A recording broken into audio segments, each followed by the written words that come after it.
əsaslanan müzakirələr gedir və mən əminəm ki, bu müzakirələrdən bizdən öncəki paneldə də qeyd olunduğu kimi həm startapların yararlanması baş tutacaq, eyni zamanda da gələcək təcrübə bölgüsü baxımından İslam Əməkdaşlıq Təşkilatına üzv ölkələrdə bu təcrübələrin bölüşdürülməsinə önəm veriləcək. Mən çox vaxt itirmədən istəyirəm bizim hörmətli panel üzvlərini sizlərə təqdim edim. Panelimiz kifayət qədər zəngin bir paneldir və əminəm ki, sammitin son paneli olmasına baxmayaraq, burada səslənən fikirlər sizlər üçün çox dəyərli olacaq.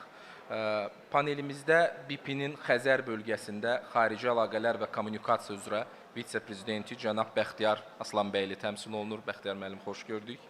BMT-nin inkişaf proqramının akselerator laboratoriyası inkişaf həlləri üzrə rəhbər xanım Nərgiz Quliyeva. Nərgiz xanım, xoş gəlmisiniz.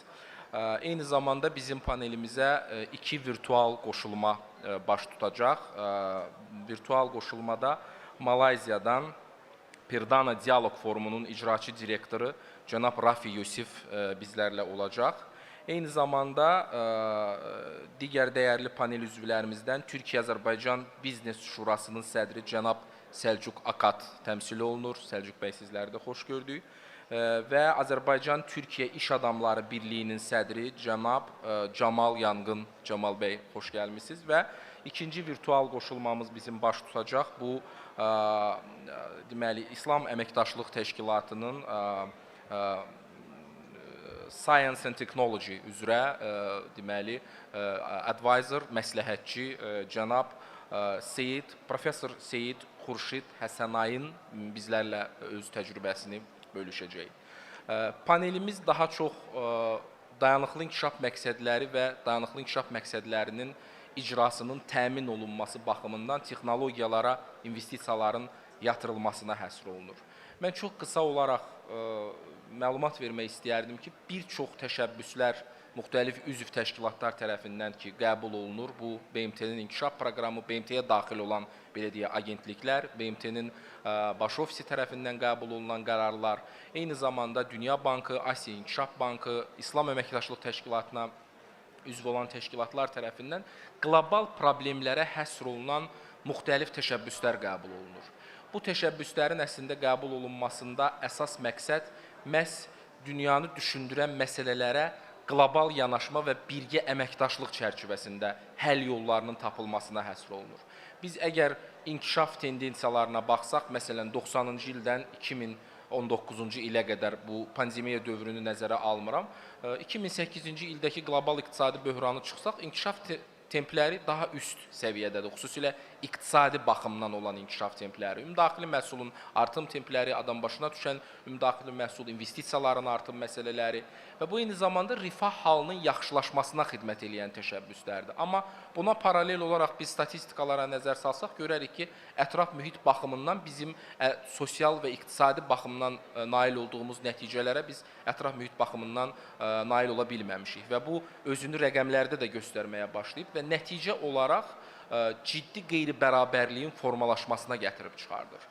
Biz əgər bugün BMT-nin statistik göstəricilərinə baxsaq, bu günləri 1,5 milyarddan çox insan bugün 1,25 dollardan aşağı yaşayan əhali kateqoriyasına əhatə eləyir və bu günləri 400 milyon insanın səhiyyə xidmətlərinə çıxışında problem var. Bu günləri 800 milyon insanın az qidalanma hallarından əziyyət çəkir və buna paralel olaraq bugünkü reallıqlar və pandemiya dövrü də təbii ki, bu reallıqları təsdiq etdi. Bu günləri rəqəmsal texnologiyalara və xüsusilə mən internetə çıxışda ciddi qeyri-bərabərliyin mövcud olmasına şahid ola bilərik. Dünya Bankının bir hesablamasında mən dünən nəzər saldım. Bu günləri individual olaraq internetdən istifadə edən istifadəçilər hardasa 55-56% arasında qlobal olaraq dəyişir. Deməli, dünyada 45% bugün insanın internetə çıxış imkanları məhduddur. Və inkişaf etmiş ölkələrin etdiyi rəqəmsal, təbii ki, inkişafa etdiyi yatırımlar digər ölkələrlə böyük bir bərabərsizlik yaratmaq həddinə qədər gedir. Əgər bugün ölkələrin, biz paneldə də bugün bunu müzakirə eləyəcəyik, ölkələrin belə deyək, rəqəmsal inkişaf istiqamətində yatırılan investisiyalar daha ciddi rəqəmsallaşma nəticəsi yaradırsa, bu günləri Afrika regionundan danışarkən biz bu rəqəmsallaşmadan müəyyən dərəcədə geri qaldığını görürük və təbii ki, artıq qeyri-bərabərlik ənənəvi qeyri-bərabərlikdən, sosial qeyri-bərabərlikdən rəqəmsal qeyri-bərabərliyə keçid yaratmış olur. Bax, bugün bu reallıqlar mövcuddur və biz çalışacağıq ki, bugün panelimizdə bu bərabərlikdən və bərabərsizlikdən və istiqamətlərdən sizinlə müzakirə eləyək. Və mən bir məsələni də xüsusilə vurğulamaq istəyirəm. Bu günləri artıq ucuz işçi qüvvəsi anlayışı bugün aktuallığını itirməyə başlayıbdır. Təbii ki, biz texnoloji investisiyalardan danışanda ilk növbədə insan kapitalı faktoruna nəzər salmalıyıq, amma ucuz işçi qüvvəsi artıq öz anlayışını itirir. Yavaş-yavaş artıq rəqəmsallaşdırma, robotexnika, nanotexnologiyaların tətbiqi, süni intellektin tətbiqi nəticəsində artıq işçi qüvvəsinin də keyfiyyətlisinin belə deyək axtarışına biz çıxırıq və süni intellekt artıq burada öz belə deyək aktuallığını qorumağa başlayır. Bax, elə bir süni intellektdən danışarkən mən ilk növbədə istəyərdim Bəxtiyar müəllimə müraciət edeyim. Bəxtiyar müəllim, bu günləri investisiyaların istiqamətlərinin texnoloji istiqamətlərə dəyişməsi və süni intellektdən artıq belə deyək istifadənin stimullaşdırılması şirkətlər üçün nə vəd edir? Burada şirkətlər tərəfindən bu istiqamətə yatırılan investisiyaların riskləri mövcuddurmu və şirkətlər nə etməlidir bu istiqamətdə? Sizin fikirlərinizi almaq istəyərdik. Buyurun, Bəxtiyar müəllim. Çox sağ olun, Hüseyin müəllim. Hörmətli panel iştirakçıları, hörmətli qonaqlar, hər birinizi salamlayıram. Və xüsusilə də 2 günlük sammitin son panelinə qədər oturmağa səbri çatan auditoriyamıza təşəkkürümü bildirirəm. Ümid edirəm, panelin sonuna peşman olmazsınız. Təbii ki, Hüseyin müəllim çox geniş şəkildə həm rəqəmsallaşma ilə bağlı, həm texnoloji həllərin fərqli sənaye sahələrinin ümumiyyətlə iqtisadiyyatımıza daxil olması ilə bağlı maraqlı rəqəmlər söylədi və bugün rəqəmsallaşma texnologiyanın sadəcə texnoloji şirkətlərə deyil, bütövlükdə həyatımızın hər bir sahəsinə, iqtisadiyyatın hər bir sahəsinə daxil olması bu artıq reallıqdır və gələcəyə baxsaq, təbii ki, gələcəyin inkişafının da əhəmiyyətli bir hissəsini bu rəqəmsallaşma bir mənalı şəkildə təşkil edir. Və bugün mən Nefqaz sektorunu təmsil edirəm. Nefqaz sektorunda, Nefqaz sektoru süni intellektin bir qədər gec gəldiyi sektor hesab olunur. Hərçənd ilk olaraq bu sahədə 1970-ci illərdə ilkin tətbiqlər var Nefqaz sektorunda, amma daha geniş tətbiqina bir neçə il bundan əvvəldən etibarən başlanmışdı. Ümumiyyətlə, rəqəmsallaşma bəzən proseslərin asanlaşması, xərclərin azaldılması, ətraf mühitə olan negativ təsirin azaldılması və s. kimi müsbət xarakterdəki xüsusiyyətlərlə xarakterizə olunursa, eyni zamanda bəzən də insan kapitalına ehtiyacın azalması kimi müəyyən deyək ki, şərhlərə də rast gəlmək olur. Amma bu o qədər də doğru deyil. Yəni, nə qədər rəqəmsallaşma, digitallaşma, texnoloji imkanlardan istifadə varsa, bir o qədər də yeni peşələr yaranır. Yəni, bəli, mümkün ola bilən bir sıra köhnə peşələr aradan qalxa bilər və qalxır da rəqəmsallaşma nəticəsində. Amma rəqəmsallaşmanın özü yeni peşələr, yeni tələblər, əmək bazarının təbiətini dəyişən yeni reallıqlar gətirir və bu istər-istəməz bizim əmək bazarında da öz yerini tez-geç tapacaqdır və bu tələblər tez-geç bizim əmək bazarında da öz şərtlərini diktə edəcəkdir. Süni intellektə gəldikdə, Nefqaz sektorunda kifayət qədər artıq istifadə olunmağa başlanır və bilirsiniz ki, Nefqaz sektoru ənənəvi olaraq kifayət qədər yüksək texnoloji sektoru hesab olunur. Çünki təsəvvür edin, bizim məsələn belə Şahdəniz 2 layihəsini götürsək, suyun dərinliyi 550 metr olan bir hissədə, Xəzərin ən dərin hissəsində, o qədər dərinlikdə Şahdəniz 2 layihəsinə qədər qazıntı işləri aparılmayıb. Suyun dərinliyi 550 metr olan hissədə 7200 metr quyu qazılır. 7200 metr quyu qazılır, orada qaz ehtiyatlarına çatılır və sonra qaz ehtiyatlarını oradan bir də 7200 metr yuxarı suyun səthinə çıxartmaq lazımdır.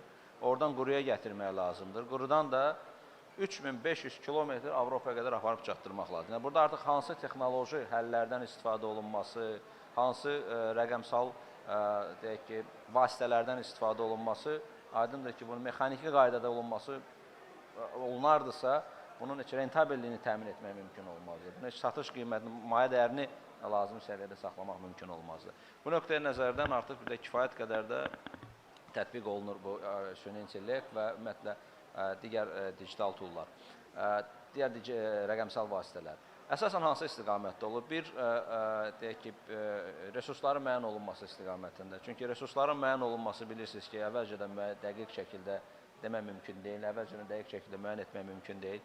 Müəyyən süxurların, daşların geoloji analizi, təhlili nəticəsində müəyyən hipotezlər irəli sürülür və yaxud seismik tədqiqatlar var.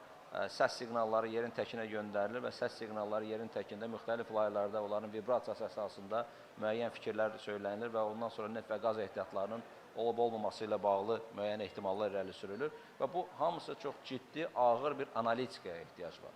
Və həmin analitikanı bəşər övladının etməsi ilə süni intellektin etməsi, hansısa bir analitik proqramın etməsi arasında vaxt etibarilə və dəqiqlik etibarilə ciddi fərqlər var.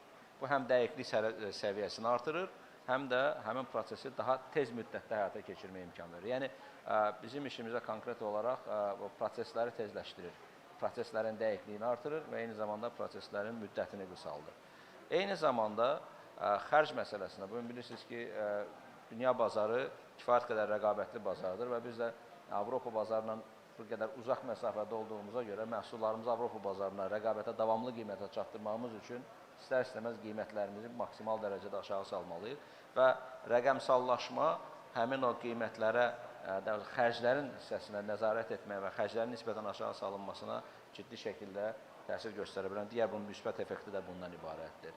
Və daha sonra təmir məsələlərində deyək ki, maintenance deyir, predictive maintenance deyir, yəni əvvəlcədən müəyyən olunan təmir məsələləri, bu xüsusən aviasiyada geniş istifadə olunur, artıq son illər neft-qaz sektorunda da istifadə olunmağa başlayır. Yəni, süni intellekt və xüsusi proqramlar prosesləri özləri müşahidə edərək qarşıda rastlaşa biləcəyimiz problemləri əvvəlcədən müəyyən edirlər. Əvvəlcədən onu xəbər verirlər ki, məsələn, 5 gün sonra bu proseslər bu cür davam edərsə, filan sahədə artıq boşluq olacaq, bir problem yaranacaq. Yəni, predictive maintenance, əvvəlcədən müəyyən olunan qüsurların müəyyən edilməsi, həmin qüsurların vaxtında aradan qaldırılmasına gətirir çıxarır ki, yenə də xərc effekti var, yenə də hasilat effekti var, yenə də dünya üçün, iqtisadiyyat üçün lazım olan enerji resurslarının vaxtına çatdırılması üçün bu qədər effekti var. Mən vaxtımızı bilmirəm nə qədər də azdırsa, mən bir məqamı da toxunmaq istərdim. Biz çox vaxtı və əksər hallarda rəqəmsallaşma barədə haqlı olaraq danışırıq, süni intellekt barədə haqlı olaraq danışırıq, proseslərin texnoloji əsaslara keçməsi, rəqəmsal müstəvilərə keçməsi, haqlı olaraq danışırıq, onun yalnız müsbət tərəflərindən kifayət qədər danışırıq. Amma eyni zamanda bunun gətirdiyi, bu prosesin gətirdiyi müəyyən çağırışlar var, müəyyən challenge deyək də, çağırışlar var. Yəni, o çağırışlar da nədir? Kiber təhlükəsizlik. Və biz proseslərimizi nə qədər rəqəmsal əsasda qursaq və biz o rəqəmsal əsaslı digital vasitələrin bizim proseslərimizə nə qədər müsbət təsiri varsa, bir qədər də həssaslıqlar, bu sözü axtarırdım, həssaslıqlar yaradırlar. O həssaslıqlar da kiber təhlükəsizliyi ilə bağlıdır. Yəni, digital vasitələrdən istifadə olunması və süni intellektin sənayeyə gətirilməsi, müxtəlif sahələrə gətirilməsi mütləq mənada kiber təhlükəsizlik disiplinasının da tətbiq olunması ilə müşahidə olunmalıdır. Çünki əks halda kiber təhlükə, yəni biz proseslərimizi asanlaşdırmaqla eyni zamanda onları kənar müdaxilələrə, kənar negativ müdaxilələrə əsaslığını artırmış oluruq və bunu da xüsusi qeyd etmək istədim. Vaxtın azlığından nəzərə alaraq burada fasilə verim. Sual olarsa məmnun olarım. Çox təşəkkür edirəm Bəxtiyar müəllim. Əslində çox maraqlı məsələlərə toxundunuz. Bu həm xərclərin azaldılması istiqamətində rəqəmsallaşmanın verdiyi müsbət töhfələrdir və Bəxtiyar müəllim maraqlı bir məsələdir. Bu qlobal dəyər zəncirinə çıxış məsələsinə əslində toxundunuz ki, bu nə dərəcədə istehsal olunan məhsulların artıq o dünya bazarına çıxışı dəyər zəncirinə qatqısına müsbət təsir göstərir. Bəxtiyar müəllim, qısa bir şey də soruşmaq istəyərdim sizdən. Bu günləri texnoloji investisiyalar, dayanıqlı inkişaf məqsədlərinin növbəti orta və uzun müddətli dövrdə bir akseleratoru ola bilərmi? Bir mənalı ola bilər və olur. Çünki bayaq dediyim xərclərin azaldılması ümumiyyətlə resurslardan istifadənin azlığına gətirir çıxarır. Və yaxud da ki, lazım olan xam malın daha az resurs istifadə etməklə təqdimatına gətirir çıxarır. xərclərin azalması müxtəlif məhsulların daha əlçatan olmasına gətirib çıxarır. Yəni, bu tipli məsələlər istər-istəməz dayanıqlı inkişaf hədəflərinə də, SDG hədəflərinə də çatmaqda kifayət qədər rol ola bilər. Eyni zamanda, məsələn, yenə də öz sahəmizdə enerjinin əlçatanlığı məsələsində. Bu gün enerjinin düzdür, bizim ölkədə o problemi yoxdur və bizim regionda o problem yoxdur. Amma dünyanın müxtəlif hissələrində enerjinin əlçatanlığı ciddi problemdir. Və enerjinin, deyək ki, yeni vasitələr üzərindən, deyək ki, ənənəvi olaraq son bir əsrdə əsasən bir sütun üzərindən gedirdi. Neft-qaz ənənəvi yanacaq. Artıq yeni yanacaq növləri, solar olsun, offshore wind olsun, külək enerjisi olsun və s. bunların həlli ilə bağlı, istehsalı ilə bağlı daha progressiv və texnoloji imkanlar var. Amma onların çatdırılması məsələsi yenə də məsələdir. Məsələn, Xəzər dənizini götürsək, Xəzər dənizində biz küləkdən boluq. Küləklə zəngindir və küləyin keyfiyyəti, yəni külək enerjisi nöqtə-nəzərdən keyfiyyəti kifayət qədər yüksəkdir. Amma offshore-da, Xəzərdə, dənizdə onu hasil etdikdən sonra onun quruya çatdırılması, ölkə hüduddakı ehtiyacları ödədikdən sonra kənara ötürülməsi bu biraz ciddi məsələdir. Çünki nəqli prosesi bu məsələni bir qədər çətinləşdirir. Yəni, həm bir istiqam, bir tərəfdən müasir texnoloji nailiyyətlər dayanıqlı inkişaf məqsədlərinə nail olmağı sürətləndirir. Digər tərəfdən artıq o müəyyən, deyək ki, o sahədə olan problemlər var ki, onları müəyyən etməyə imkan verir ki, onları da zamanında o problemlərin aradan qaldırılması, dayanıqlı inkişaf məqsədlərinə nail olması prosesini sizləyən orta və uzaq müddətli perspektivdə həllini daha da asanlaşdıra bilər.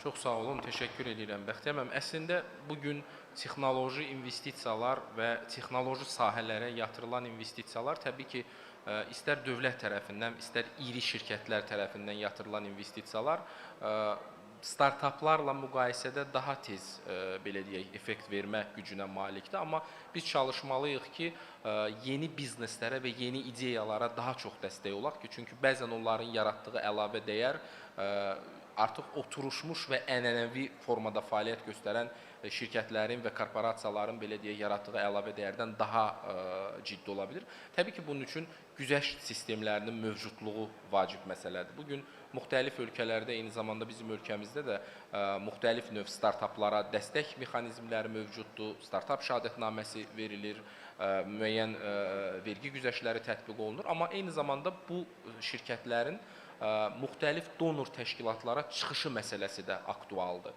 Mən istəyərdim bu məsələlərin müzakirəsi üçün bizim virtual bir qoşulmamız olacaq.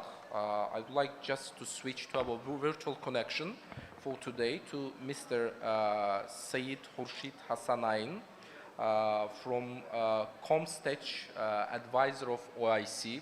I think our conference management should locate Professor Khurshid Hassanain. Thank you very much, Mr. Hussain. Yeah, I'm yeah. honored to be here. You can hear us. Can you hear me? Okay.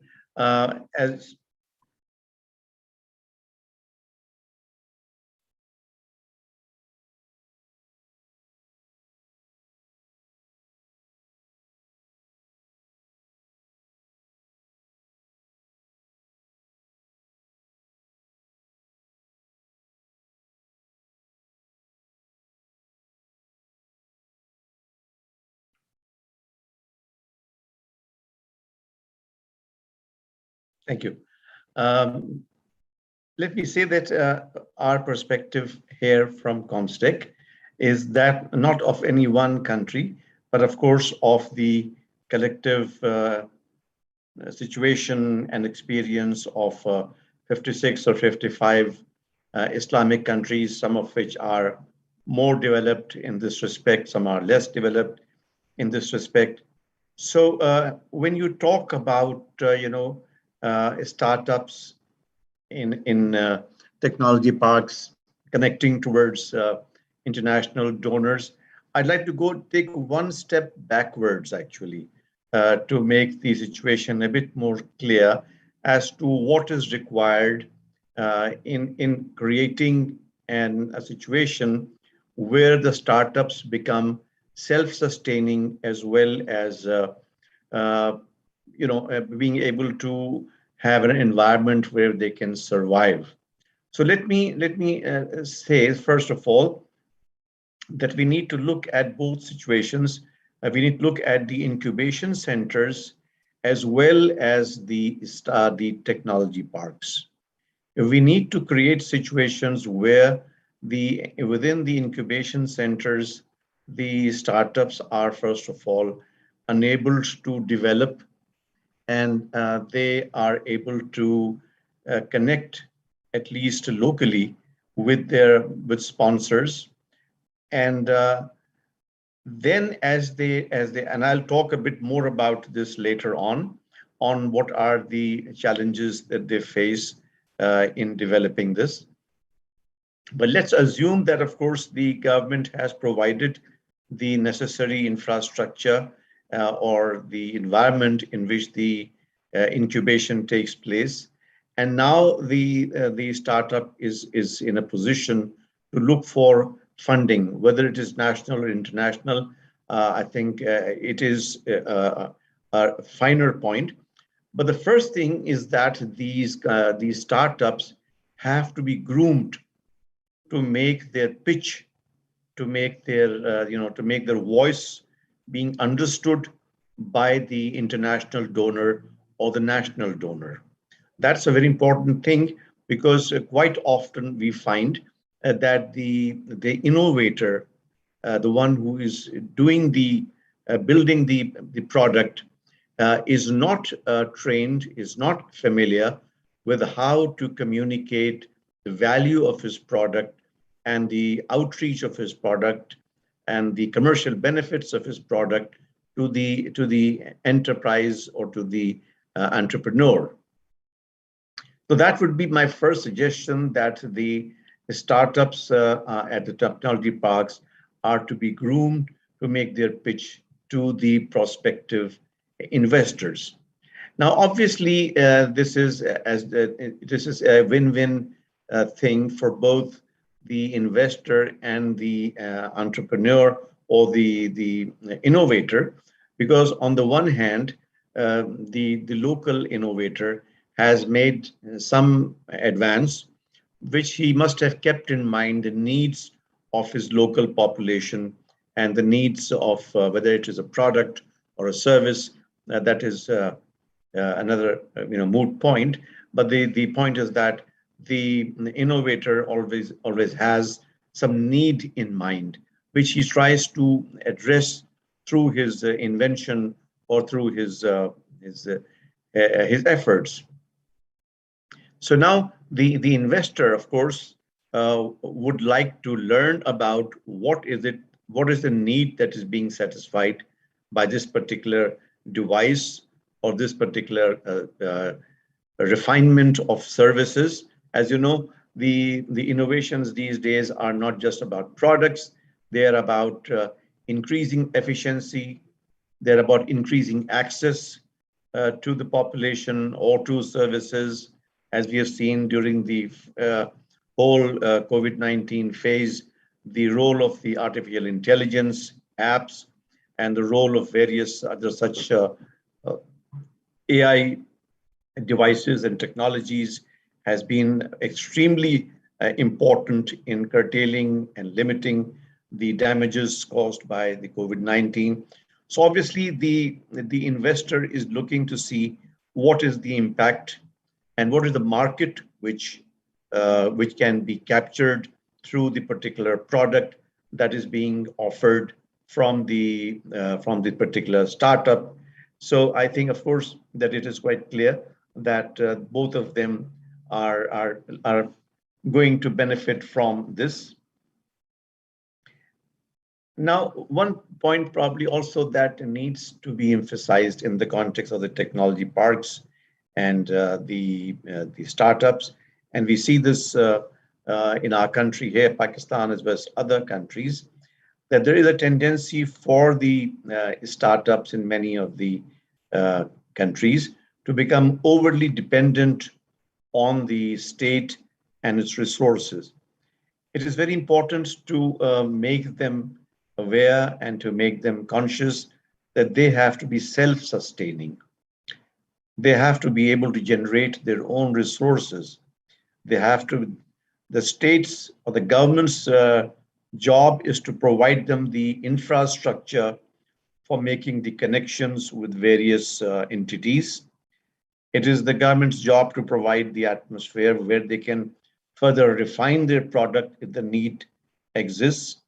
Uh, I mean, once they have made a product and then they have tested it and they have talked to investors and it comes back that there is some shortage, that there is some room for improvement, then again they have to go back to the laboratory or they have to go back to their desk and they have to improve that. And of course, the governments should provide the backup to them for doing that.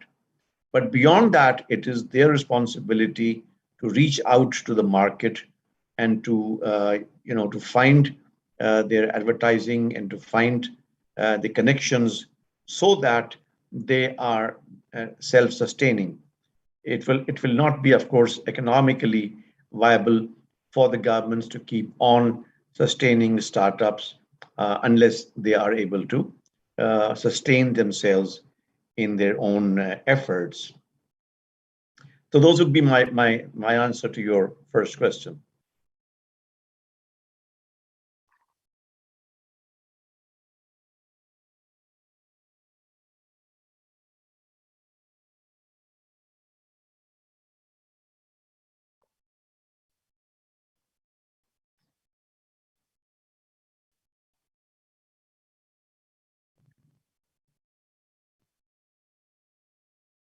Cənab professor, xüsusilə startapların dayanıqlılığı məsələsi bu eyni zamanda dayanıqlı inkişaf məqsədlərində də kiçik biznesə başlayanların, xüsusilə kiçik bizneslərin dayanıqlılıq məsələsini şərtləndirir və biz əgər İslam Əməkdaşlıq Təşkilatlarına üzv ölkələrin belə deyək bir strukturuna baxsaq, bu ölkələrdə kifayət qədər texnoloji investisiyalara potensial mövcuddur və bunun ümumdaxili məhsulda yaradacağı əlavə dəyər çox önəmlidir.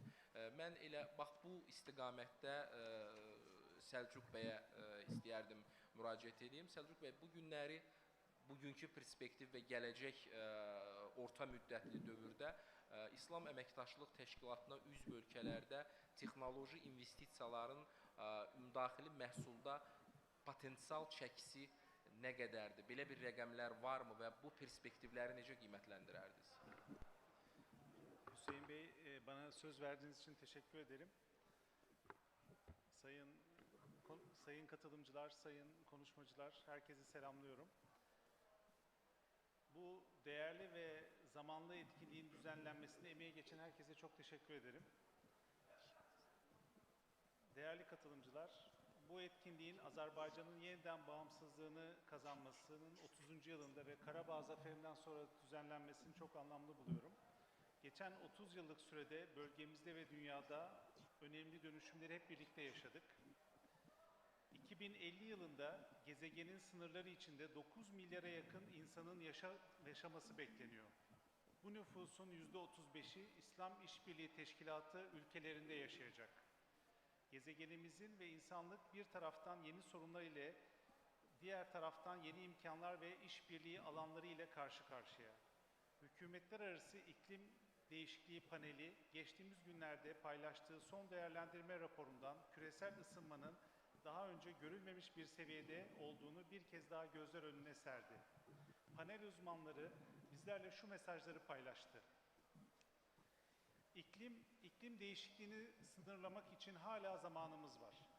Karbondioksit ve sera etkisi yapan ve diğer gazların salınımlarının azaltılmasıyla hava kalitesini hızla iyileştirebiliriz. Böylelikle 20 ila 30 yıl içinde küresel sıcaklığı dengeleyebiliriz. İnsanlığın kendisinin neden olduğu bu potansiyel yıkımının önüne geçmek için yine insanlığın ortak çabasıyla ancak mümkün olacak. Bunun için de sorumlu üretim, tüketim pratikleri ve işbirlikleriyle bütünsel bir yaklaşım gerekiyor. Artık müşterilerimiz üretim süreçlerinin çevreye ne kadar saygılı olduğunu önemsiyor. Firmaların, tüketicinin ve doğanın kazandığı üretim ve iş modellerine işlerlik kazandırmamız bir tercihten öte bir zorunluluk haline geldi. Öte yandan otomasyon, yapay zeka ve dijital teknolojilerle birlikte işlerimizin içerikleri, çalışma şekillerimiz ve başarılı olmak için ihtiyacımız olan yetkinlikler sürekli değişiyor. İnsanlığın ve gezegenimizin geleceği bu ikiz dönüşüm dediğimiz dijital ve yeşil dönüşümün başarabilme, şekillenmesi çok önemli.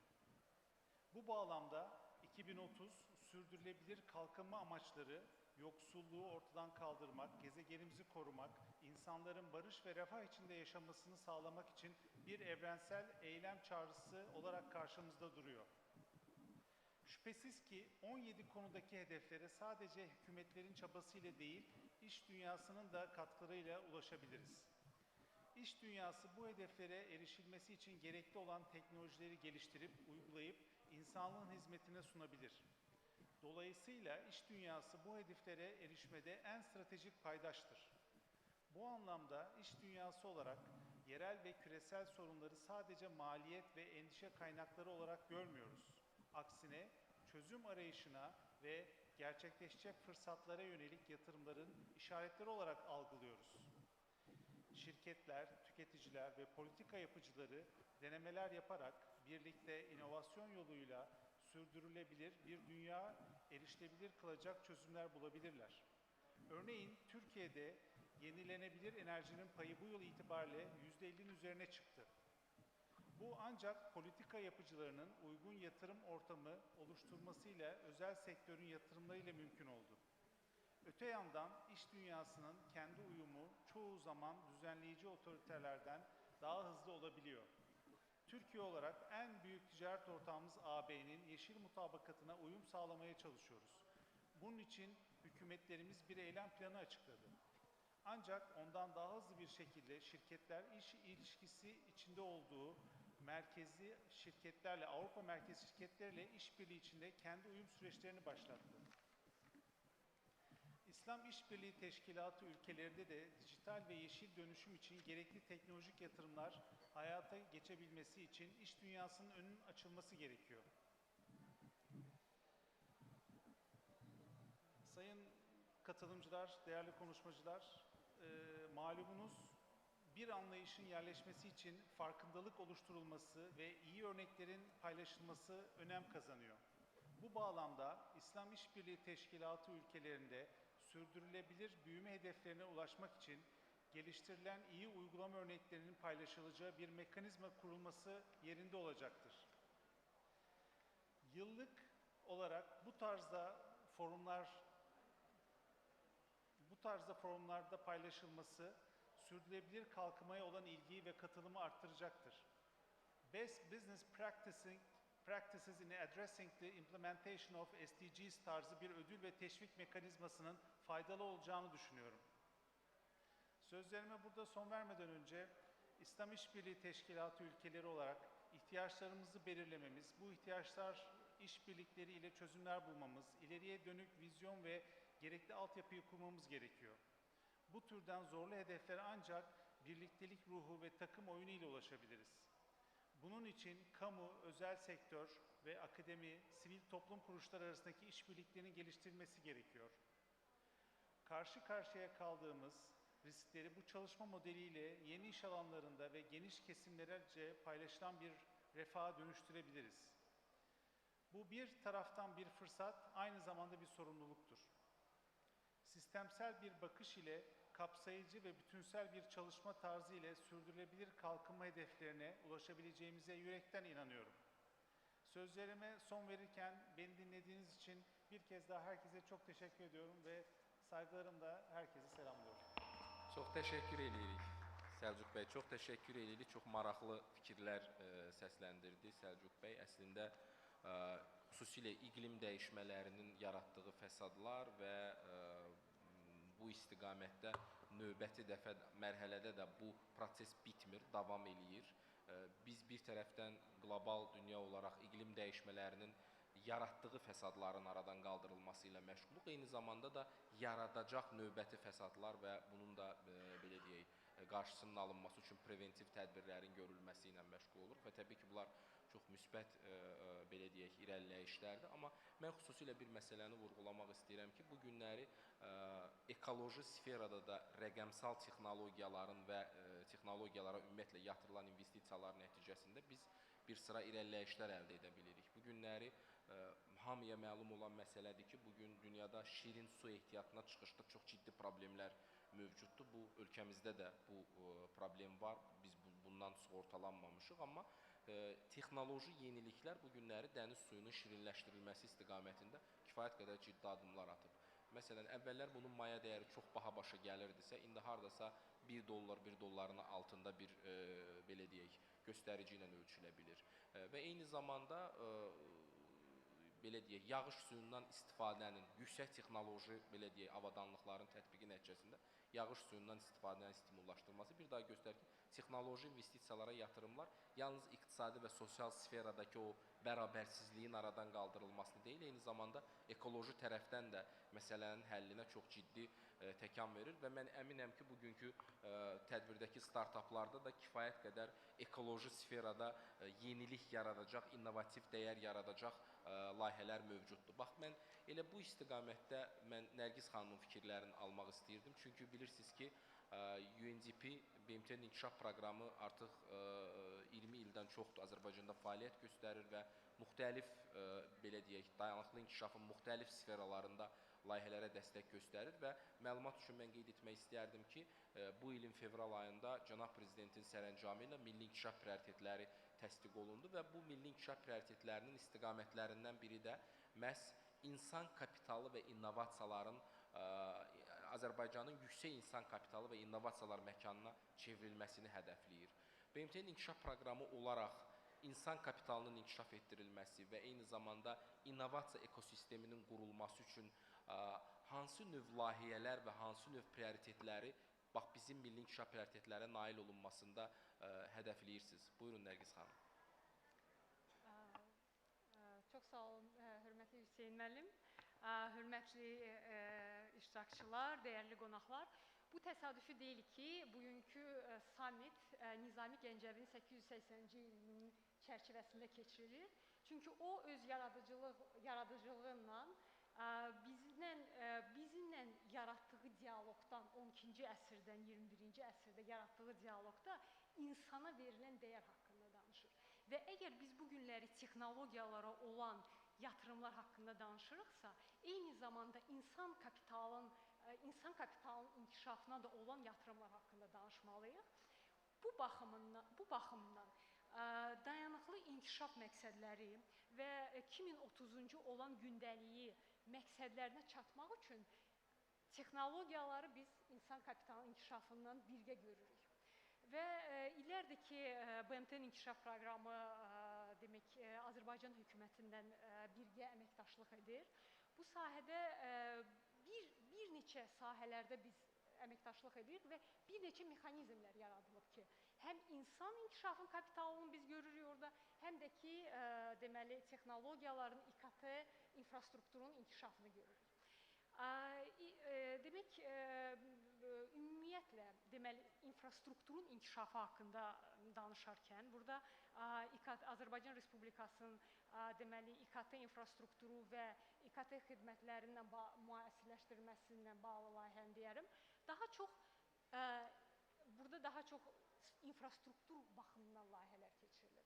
Amma birbaşa innovativ ekosistemin töhfə veriləcək layihələrin arasında BMT inkişaf proqramı akselerator lab yaradıb və bu labın əsas məqsədi yeni yaradılan startapları, yeni yaradılan xidmətləri BMT-nin deməli göstərdiyi xidmətlərin təkmilləşdirilməsində və ümumiyyətlə ekosistemin töhfə verməsində məqsəd daşıyır.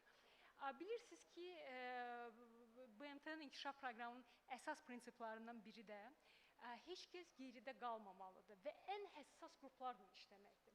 Hüseyn müəllim, siz öz belə bura giriş zamanı dediniz, bərabərsizlik baxımından və bu baxımından deməli rəqəmsal bərabərsizliyi azaltmaq baxımından və eyni zamanda insan kapitalının ölkədə qurulması ilə bağlı deməli BMT peşə məktəblərin müəssisləşdirilməsi sahəsində layihələr görür.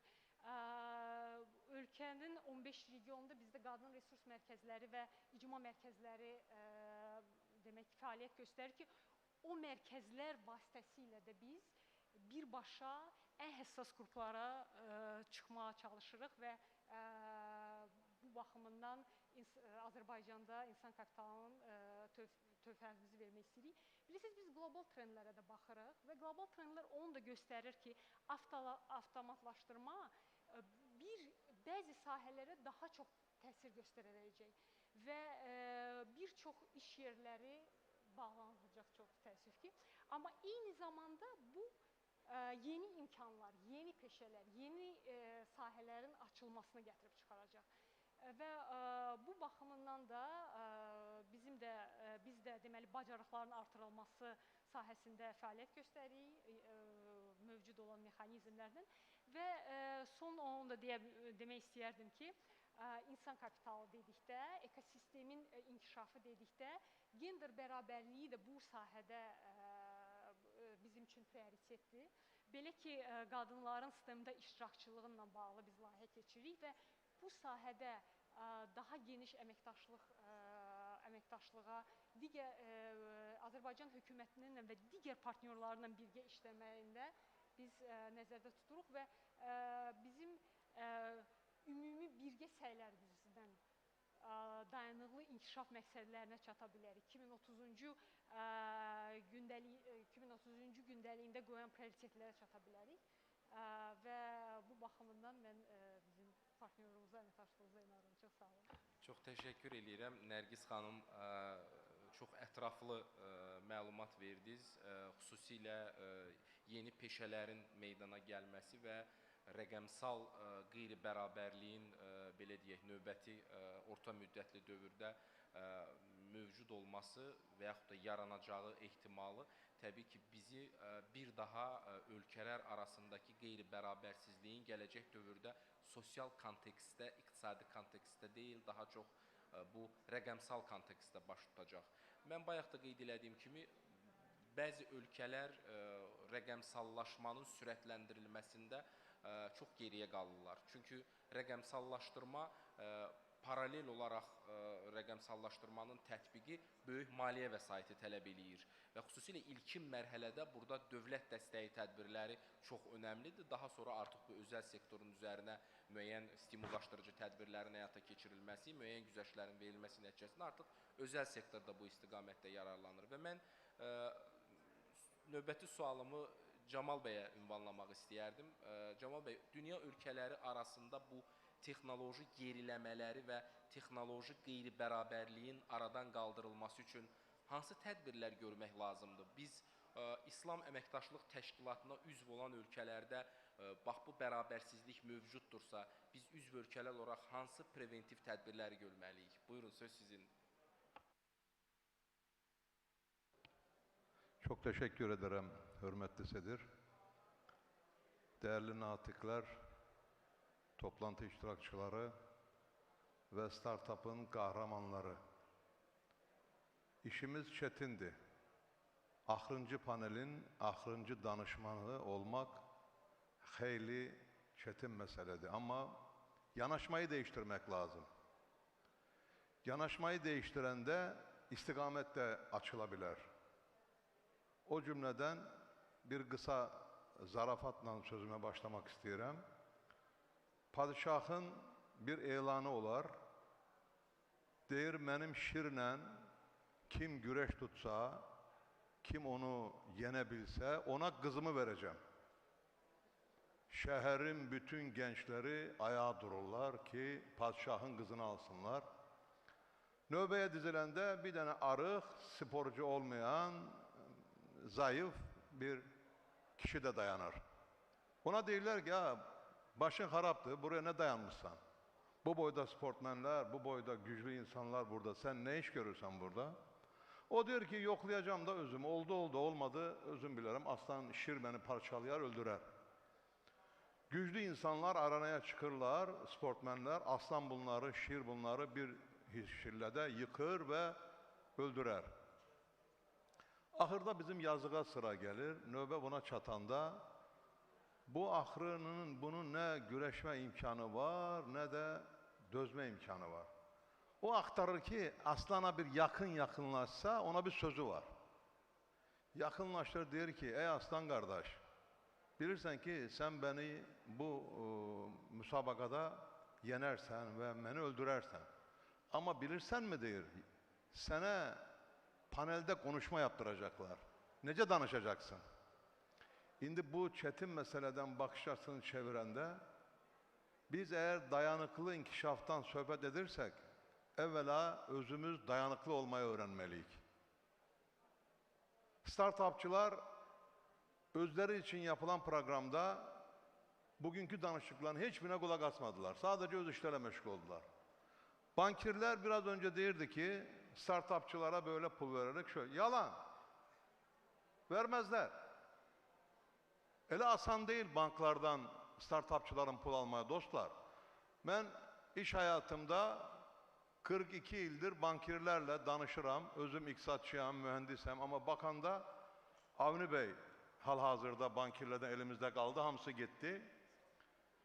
Bu meseleye startupçılar evvela özleri tasarruf ederek başlayabilirler. Dayanıklı inkişafın temeli tasarruftur. Özü hiçbir gepik tasarruf etmeden banka inanmak, başkalarına güvenmekle inkişafı sürdüremezsiniz. Böyle de inkişaf olmaz. Ona göre dayanıklı inkişafta birincisi başarmak lazım. İkincisi dözümlü olmak lazım. Üçüncüsü etraf muhiti kollamak lazım. Bakın bunu üçüncüye koydum. Eğer kesipsansa, çöreğe pulun çatmırsa etraf muhit senin vapşi vecine değil. Hansı ki biraz pulun varlaşırsan, dahili mahsulde 10.000 dolar, 15.000 dolar geçenlerde vay efendim biz çevreni, ekologanı, ekosistemi bozduk. Kardeş özümüz bozduk da.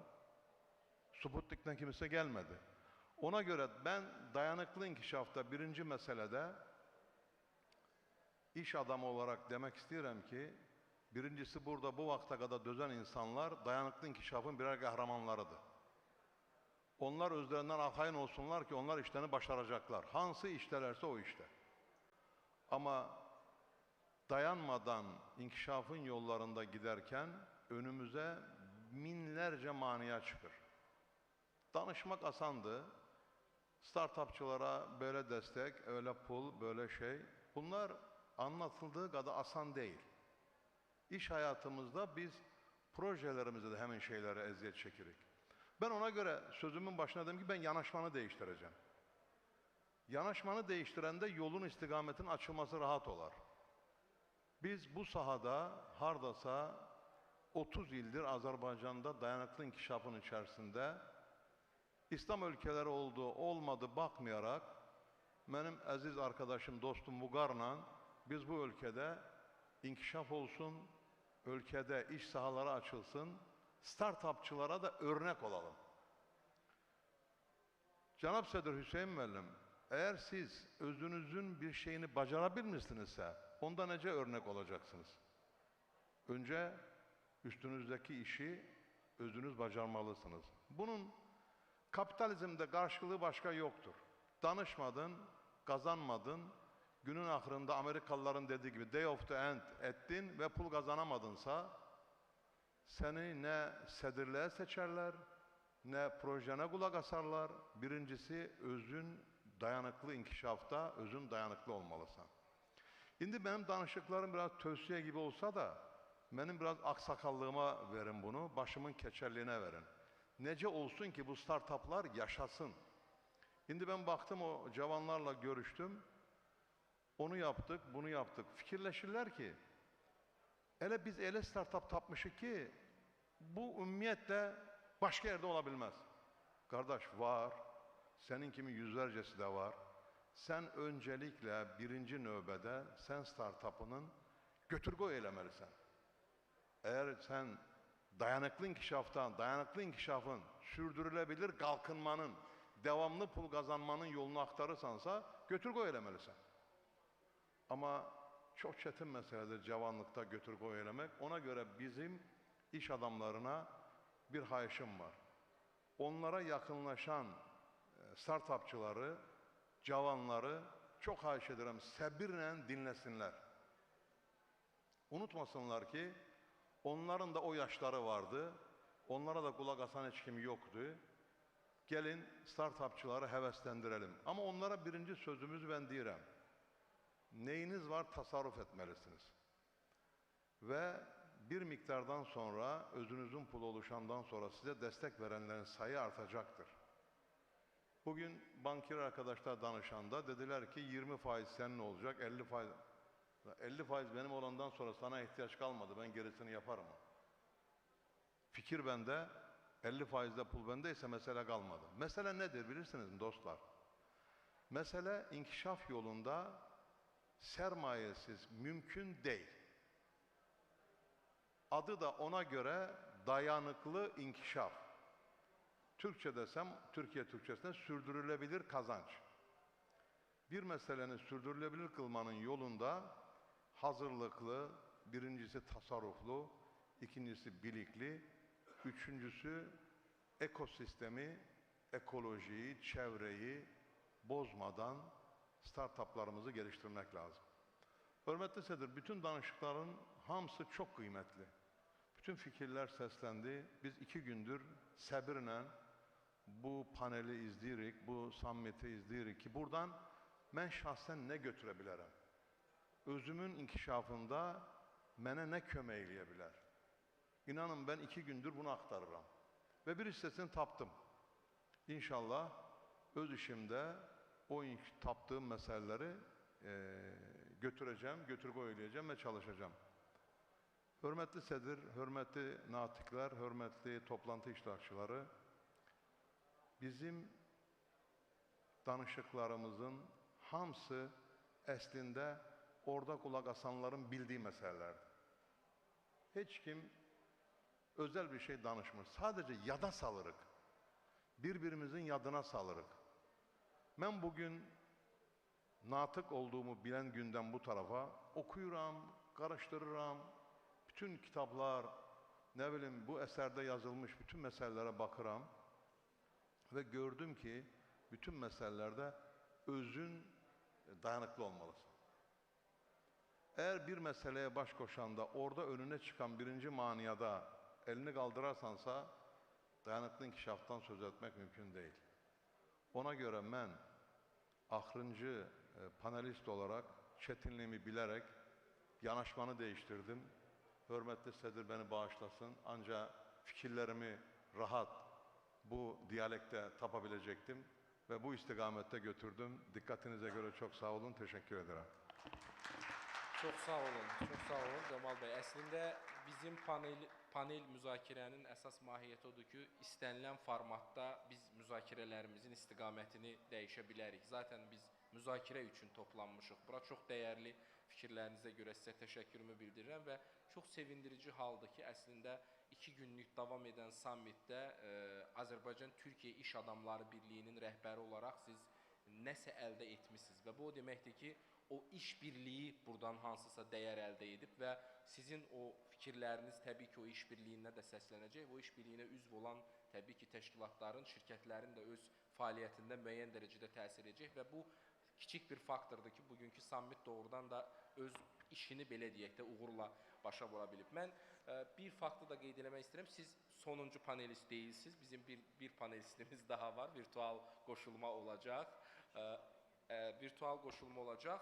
Bizim son panelistimiz Mr. Rafi Yusuf. He is CEO of Perdana Dialogue Foundation from Malaysia.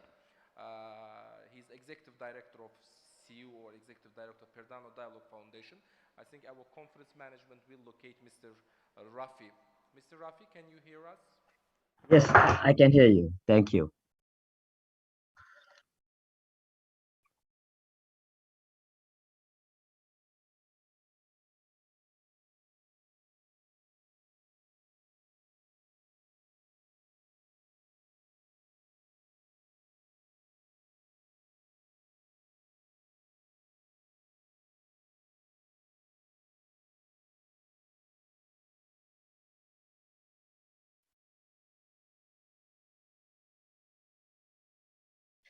Thank you.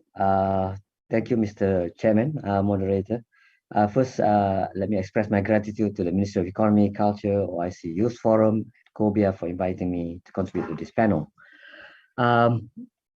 Your question was around relation to future of jobs when we think about digitization. But let me raise the conversation to the national strategies and policy level in relation to achieving SDG, which I believe would allow us to rethink about the future of jobs. Of course, today it appears investment in SDG is now taking a backseat due to the COVID-19 pandemic. However, digitization seems to be our silver bullet. It is creating new opportunities for income generation activities for many people. When we think about the new jobs, I think about four things to focus on, allowing us to think about the solution and for which the startup can venture. First is the issue about this rapid inducement about fourth industrial revolution, which includes to me internet access, AI, big data, drone, and all of those. So it has an impact to the politics, the human development, social, cultural context, economic investment, requiring new governance modalities to be future driven with a distinctive feature of adaptability, rapid or real-time response, and enrich entrepreneurship culture. So my point is you need to first of all think about the environment, the policy setting and environment to allow us to think about the new future of job. That's the first point. The second issue on what's coming in the future is appears to be we are all embracing this humanity or value-based development with an emphasis on green-based development, providing an opportunity for many developing nations, particularly like Azerbaijan, to lead and to have a fit-for-purpose SDG and green industrialization economy strategies and policy. So that allows countries like Azerbaijan not to follow the conventional mean of industrialization that creates job in the manufacturing sector, but creates job in the green industrialization sector. The third one is the issue about social dynamic. We have now learned that the digitization has created a technocentric culture, increasing the divide, requiring new policies and institutional structure to enrich the cultural distinction and shared prosperity. So again, that's the environment that you operate. You need that's where the marker of all the digital solution is taking place. That social dynamic is the new market sector. So enabling that social dynamic for countries like Azerbaijan is key, not just in just creating incubators and startups. The last point is global politics, economy, and finance. And my point is when you think about digitization, green industrialization, you would inevitably think about it in a globalization context. You cannot do it just in Azerbaijan. So in this multipolar world with growing emphasis on nationalism, changing modalities of ODA, overseas development assistance flows, with an emphasis on SDG and private sector development, far-reaching role of China in global governance, global infrastructure, trade and investment and digitalization, you need to watch out at the policy level and strategy level on how Azerbaijan can ride the globalization wave such that it benefits the local startup at the same time. So that's the 4 points I think the country strategies and policy needs to worry about and put together in place the framework for which digitization can take place in a more effective manner, creating new jobs for the people. When we deliberate on investment, we will inevitably discuss the role of FDI. Yesterday, the president of Perdana Dialogue, which I'm the executive director, Dr. Mahathir Mohamad, have outlined yesterday the key consideration when formulating strategies, policies, and programs for FDI. He reminded us that we need to cooperate to reboot our economy post-pandemic. He also emphasized that FDI is a tool to realize the long-term national aspiration and help scale up capital, know-how, infrastructure, and human development. He also pointed out that FDI strategy is not a static program, but needs to evolve as a nation prosper accordingly and be a tool to develop its own industry, SME, and product. So again, think about this whole notion about creating jobs together with FDI sort of thinking is critical for Azerbaijan to succeed in its digitalization agenda. Azerbaijan has rich environmental treasure and therefore can be a preferred SDG investment hub and model. So it has the potential to leverage on its oil and gas sector to boost investment in particularly agro-based industry and the tourism industry. It its SME development is about to take off and thus can be purpose-fit for SDG and the fourth industrial revolution. So my point is, you need to try and bring together a cluster of all these SME into the new era and move them into the digital and the green industrialization age, as opposed to trying to venture into the conventional mode. Attracting investment is a competitive affair, and as such, each government will need to present its value proposition and additionality. So it's not really an easy thing. You just put together FDI incentive and people would come. That's not true. To do so, in order for you to attract investment, the program needs to be constructed with private sector entrepreneurship mindset. I find many government, I've worked with Multilateral Development Bank before, many governments have the tendency that all these FDI policies and strategies are all formulated by bureaucrats. That I think is not enough. What you need is an entrepreneurial mindset when you put it all together. So this whole notion, especially in the digital age, the idea of entrepreneurship is very different. They are agile, they are reactive, they are project-based. That sort of environment is needed. You cannot use the conventional thinking in coming up with policies and strategy. So in my mind, the SME industry should now be purpose designed for SDG and the fourth industrial revolution. Countries like Azerbaijan have the opportunity to frame its program with focus on green and digitized industrialization and not follow the conventional approach to industrialization and investment. Yesterday, it was also pointed out that we have to act now to have increased OIC trade, investment, and knowledge. As such, we need to projectize our thoughts and deliberation. The OIC, particularly the youth platform, should be the engine for generating ambitious OIC-wide projects and initiatives. The approach should be one that exploits the strength of existing structures and value that is shared among OIC. My point is, we should begin to think about projects and not just talk about conversation that we are all going to the digital age, fourth industrial revolution, green economy. What is more important now is to translate that into projects and initiatives. Yesterday, we heard about the initiative of OIC COMCAC, establishing various platforms to facilitate cooperation and inter-trade investment. This initiative needs commitment as a shared platform. We need to be action-oriented. As such, we at the Perdana Dialogue Foundation is a project-focused platform championed by a few of our renowned global leaders on governance, development, and civilization. My last point, with projectization in mind, and which I like to think that this is in response to your question about the future of jobs, I wish to propose the following. To establish a green digital investment fund, to invest in OIC countries for the green or digital industry financing, infrastructure, as well as SME and startup, and link them globally. That's key. So that's why it has to be an international investment fund. The second one is to establish a green or smart city initiative platform to provide solution for new cities, transform existing cities, and also provide for smart or green rural villages.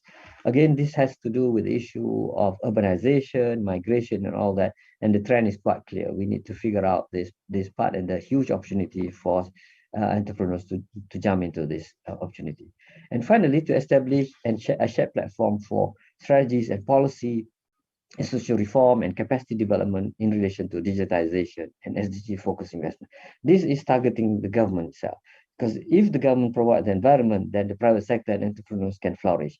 If not, it becomes a muted exercise. With that, thank you, Mr. Chairman.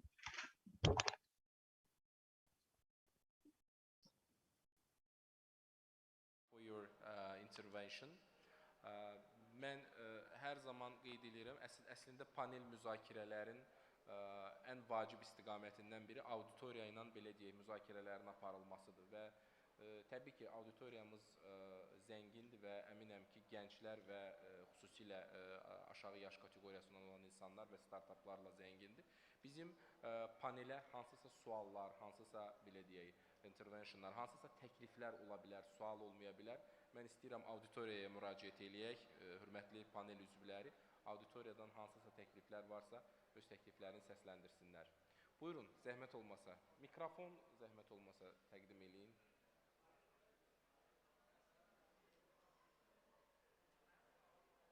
Mikrofon zəhmət olmasa. Support team, please. Support team söhbətləşir.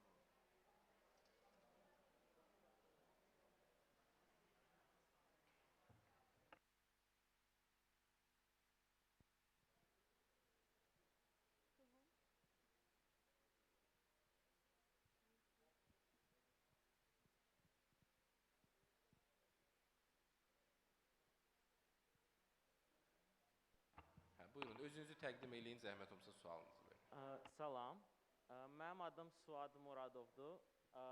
Mən Bəxtiyar müəllimin tələbəsi olmuşam Ada Universitetində və sualım da məhz bu barədə olacaqdır. İlk öncə soruşmaq istəyərdim ki, ümumilikdə Azərbaycanda yəqin ki, bərpa olunan və tükənməz enerji üzrə çoxlu yatırımlar davam edir və yəqin ki, bu barədə çoxlu startaplar və eyni anda da akademik komandalar, belə deyim, və takımlara yatırımlar edilir. Yəqin ki, bu araşdırma tədqiqatlara çoxlu diqqət ayrılır. Sizdən soruşmaq istəyərdim ki, bu yaxınlarda mənim oxuduğum bir belə deyim, reportda deyilirdi ki, Azərbaycanın ən böyük prioritetlərindən biri şəbəkədən kənar ərazidə yaşayan insanlara olan qayğılar, diqqətlərdir. Mən soruşacaqdım ki, məhz siz bu sferanın bir təqdimçisi kimi bu sahədə olan hansı projelərə maraqlanmısınız? Ümumiyyətlə, bu barədə hansısa vizyon, planlar varmı? Yəni, misal üçün, dağlıq ərazilər ola bilər, ucqar ərazilərdə, kənd ərazilərində yaşayan insanlara bu barədə hansı investisiya təşəbbüsləri və ya ümumiyyətlə vizyonları mövcuddur planlarda? Təşəkkür edirəm. Çox sağ olun, Fuad. Mən elə bildim, universitetdə aldığınız qiyməti challenge eləyəcəksiniz, sual ona aiddir, amma yaxşı ki, başqa məsələdir. Çox sağ olun suala görə. Ümumiyyətlə, bərpa olunan enerji istiqamətində olan fəaliyyətlər ölkəmizdə bilirsiniz ki, son bir neçə il ərzində xüsusilə vüsət alır və bu sahədə aparılan işlərə və siz dediyiniz o hesabatlarda göstərilən məsələlərə qədər məncə hələ bir qədər tezdir. Çünki biz hələ ki, ölkəmizdə 2 pilot layihə həyata keçirilir. Digər layihələrlə bağlı müəyyən fərqli şirkətlərlə, o cümlədən də bizim şirkətlərlə danışıqlar gedir, müəyyən niyyətlər var, müəyyən layihələr var. Layihələrlə bağlı icra müqavilələri, niyyət memorandumları imzalanıb. Amma yekun investisiya qərarları gözlənilir bu sahədə. Yəni, əsasən bizdə ilkin mərhələdə solar layihələr, günəş enerjisi ilə bağlı layihələrdir. Orta perspektivdə, 7-10 il perspektivində mənim zənnimdir, subyektiv fikrimdir. Offshore wind dənizdə küləklə bağlı danışmaq olar və daha uzaq perspektivdə hidrogen və s. istiqamətində də danışmaq olar. Amma sizin konkret sualınız əgər ondan ibarətdirsə, düzgün anladımsa sualı, bu sahədə elmi araşdırmalara və startaplara hansı investisiyalar, bu sahədə mən açıq ölkədə ciddi bir startap görmürəm. Ən azından mənə rast gəlməyiblər və çünki yeni bir sahə ola bilər, sahədir ona görə ola bilər. Həm də burada kifayət qədər investisiya tələb olunan bir sahədir. Yəni, solar biznesdən danışırıqsa, günəş enerjiləri panellərindən quraşdırılmasından danışırıqsa, onların bəlli bir qiyməti var, bəlli bir quraşdırma xərci var. Burada o qədər də ciddi know-how, prinsip etibarla tələb olunmur. Külək, hidrogen və digər sahələrdə artıq ciddi elmi know-howlar tələb olunur, ciddi elmi yanaşmalar tələb olunur. O sahə ilə bağlı bir startup konkret fikrimdə deyil. Sualın ikinci hissəsi şəbəkədən kənar yaşayan dağlıq ərazilərdə və s. ərazilərdə yaşayanlar üçün bu artıq səhv etmirəmsə ölkədə elektrik siyasətini həyata keçirən strukturların səlahiyyəti çərçivəsində olan məsələdir ki, çünki istənilən halda bərpa olunan enerjidən də əldə olunan elektrik şəbəkəyə təhvil verilir və şəbəkədən artıq paylanması ən azından hal-hazırda investorların səlahiyyəti çərçivəsində deyil. Ümid edirəm sualınızı cavablandıra bildim. Çox sağ olun, təşəkkür edirik Bəxtiyar müəllim. Əlavə suallar, təkliflər varsa, 1-2 dəqiqəlik bizim vaxtımız var, buyura bilərsiniz. Əks təqdirdə biz yekunlaşdıra bilərik. Mən bir daha bizim çox dəyərli panel üzvlərinin hər birinə təşəkkürümü bildirirəm.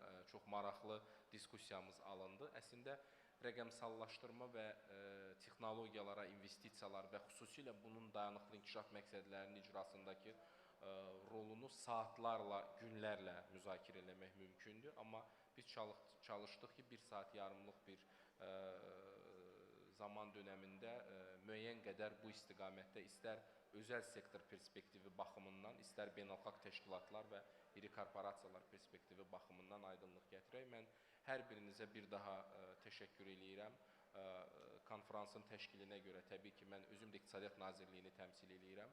İqtisadiyyat Nazirliyinin adından bütün iştirakçılara təşəkkürümü bildirirəm və konferansın işində İslam Əməkdaşlıq Təşkilatının Gənclər Forumuna da xüsusi təşəkkür edir və ən böyük təşəkkür təbii ki, konferansı 2 gün müddətində bayaq Camal bəy də qeyd elədiyi kimi öz dayanıqlılığını nümayiş etdirib 2 gün müddətində bütün panellərdə iştirak etmişsiniz. Hər birinizə uğurlar arzulayıram, təşəkkür edirəm, çox sağ olun.